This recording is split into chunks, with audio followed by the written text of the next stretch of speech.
Imagine for a moment the world just after Eden. Adam and Eve, stepping out into a vast, untamed earth, have to start a new life from scratch. It's here that our story begins. Eve gives birth to two sons. The first is Cain, and his younger brother is Abel. As they grow, they take different paths. Cain becomes a farmer, a man of the soil. He learns to till the ground, to plant seeds, and to coax life from the earth, harvesting fruits and grains. Abel, on the other hand, becomes a shepherd. He spends his days with the flocks, caring for sheep and goats, guiding them to fresh pastures and protecting them from harm. Both brothers work hard, carving out their existence in this new world.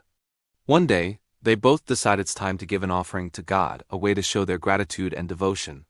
Cain gathers some of his produce, the fruits of his labor, from the fields. Abel, thoughtful and deliberate, selects the very best from his flock. He chooses the firstborn lambs, the healthiest and strongest ones, and presents them as his offering. God sees both gifts, but he looks upon Abel's with favor. Why? Because Abel's offering was more than just an animal. It was a symbol of his deep faith and a true sacrifice, giving the best of what he had. But Cain's offering, perhaps given with a different heart, doesn't receive the same acceptance. And this is where a shadow falls. Seeing his brother's offering accepted while his was not, Cain is consumed by a storm of emotions. His face darkens. Hot, bitter anger boils up inside him, and jealousy, like a poison, begins to fill his heart. He can't understand why his brother was favored over him. God, seeing the turmoil in Cain's heart, speaks to him gently, not with anger, but with a warning. Cain, why are you so angry? Why is your face so downcast? If you do what is right, you will be accepted. But if you don't, be careful. Sin is crouching at your door. It desires to have you, but you must rule over it. It was a moment of choice, a chance for Cain to conquer the darkness rising within him. But Cain doesn't listen. He lets the jealousy and anger fester. The warning from God fades into the background, drowned out by his resentment. One day, with his plan hidden, Cain approaches his brother. Abel, he says, let's go out to the field. Abel, innocent and unsuspecting, trusts his older brother and follows him out into the open country, away from everyone else. And there, in the quiet of the field, the unimaginable happens. Cain, driven by the rage he refused to master, turns on his brother and strikes him down.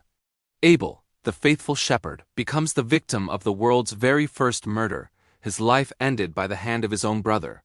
Later, the voice of God echoes in the silence. Cain, where is your brother Abel? Cain's response is cold and evasive, a lie wrapped in a question. I don't know, he snaps. Am I my brother's keeper? He tries to deflect, to hide, but there's no hiding from God. God's voice returns, filled with sorrow and judgment. What have you done? Listen, your brother's blood cries out to me from the ground. The consequences for Cain's action are swift and severe. The very earth that he once farmed, now stained with his brother's blood, would no longer yield its crops for him. He is cursed to become a restless wanderer, forever roaming the earth without a home, without a purpose. The weight of his punishment crushes Cain. Fear grips him. My punishment is more than I can bear.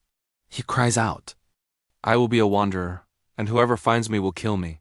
He's terrified of what his future holds. But even in this moment of judgment, we see a glimpse of God's mercy. He places a protective mark on Cain, a sign to anyone he might meet, promising that no one would harm him. Though he must live with the consequences of his sin, his life would be spared. And so Cain leaves. He travels east of Eden to a land called Nod, which literally means wandering. He lives out his days as a fugitive, a tragic and powerful reminder of where unchecked anger, jealousy, and sin can lead. It's a somber story, but it's also a story that shows that even after humanity's darkest moments, God's plan continues, always offering a path toward hope and redemption for those who choose to listen. Thank you for watching. If this story resonated with you, please like, share, and subscribe for more content that explores the depths of these timeless narratives. See you next time.